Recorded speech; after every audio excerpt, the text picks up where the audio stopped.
I was listening to a Joe Rogan podcast a few weeks ago with this psychedelics researcher, Amanda Fielding, and she was talking about her research, except what really caught my attention was what she did to increase cerebral blood flow.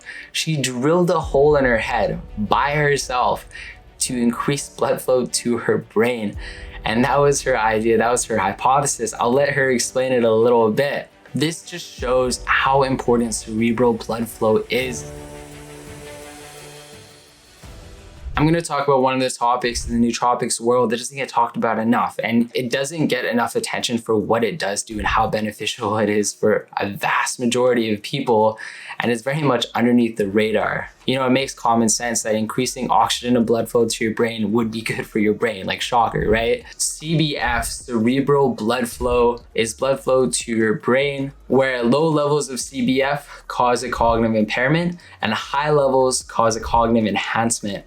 It is a very beneficial thing to look into. I feel like it is the hidden root cause to a lot of psychiatric disorders like depression, anxiety, MCI, a mild cognitive impairment. Low CBF is associated with an increase of neurodegenerative diseases like dementia, like Parkinson's, and it is implicated in the pathogenesis of those diseases, so the cause of those diseases. One of the best ways to increase CBF is with nitric oxide. Nitric oxide is a gassy neurotransmitter, which is a result of a lot of biological processes and is an important signaling molecule that determines a lot of different functions. Sounds super fucking vague.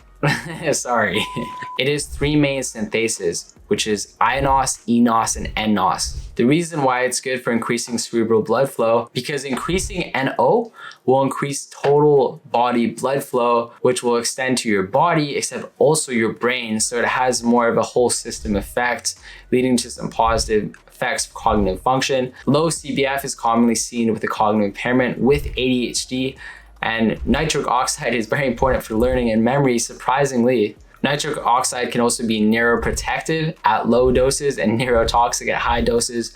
So it's very similar where the dose makes a poison. It's very similar to other molecules in the brain and body. Cerebral blood flow is good to exchange nutrients, deliver oxygen, and transport away toxins. It can very much be the gas for the RBC, the red blood cells, to do their good work that they do. A simple way to increase it would be by taking L-citrulline, L-arginine, and a beetroot extract to massively dial in your nitric oxide, as well as some other supplements to increase it just below. Next, you could inhibit phosphodiesterase, a PDE5 inhibitor. It mainly controls blood flow to the lungs and to the pineal tissue, except it also has a lot of powerful effects for the brain, surprisingly. So if you inhibit this enzyme, you increase blood, which extends to those regions, except also extends to the rest of the body.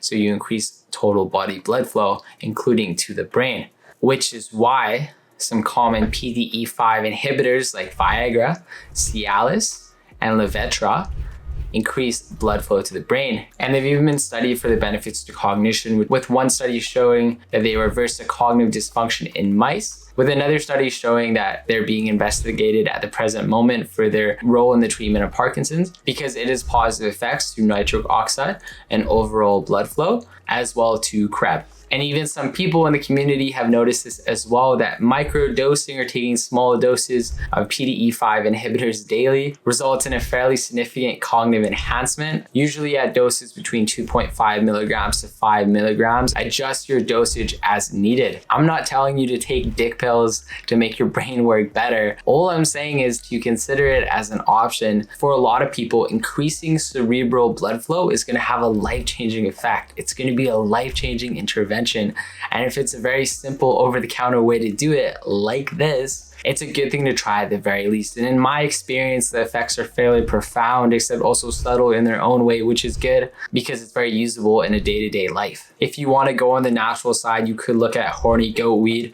which has a similar PDE5 inhibition effect, except to a much weaker degree with a much shorter half-life, except it still has that effect. And I would recommend to get the 50% Icarin standardization. You could also look at a PDE4 inhibitor like Ibidilast, which I probably butchered, except it's a very interesting compound that has been used for the last 20 or so years in Japan for its impressive benefits, in that it increases cerebral blood flow It lowers neuroinflammation by affecting microglial cells, as well as it upregulates a lot of very important genes for learning and memory. A popular biohacker, Los Falco, swears by it with galantamine for its effects for reducing brain fog and how powerful of a combination they are together. Even so, interestingly enough, it has been deemed a target of cognitive enhancement.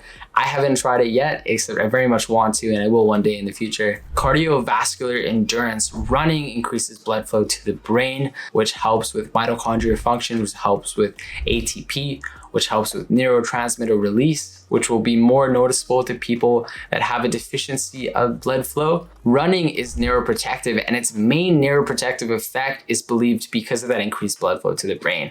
So there's absolutely a strong connection here, and it's been shown to be neuroprotective because it helps preserve and even enhance some cortical brain structures like the hippocampus, like the amygdala. In a 1-year study that they did, they found that committing to an aerobic exercise program, cardio, was shown to be effective for reducing symptoms of neurodegenerative diseases like dementia quite significantly, as well as ameliorating a lot of symptoms of a cognitive dysfunction or a mild cognitive impairment. So there is a strong connection for running to increasing your cognitive abilities in the short term and preserving them and even enhancing them in the long term. So it's a very good thing to do. Fortunately, you can combine different modalities together in that you can do regular cardiovascular endurance training. You can take nitric oxide boosters, whether through diet or through supplements. And if you're feeling bold and brave, you can take a PDE5 inhibitor as well.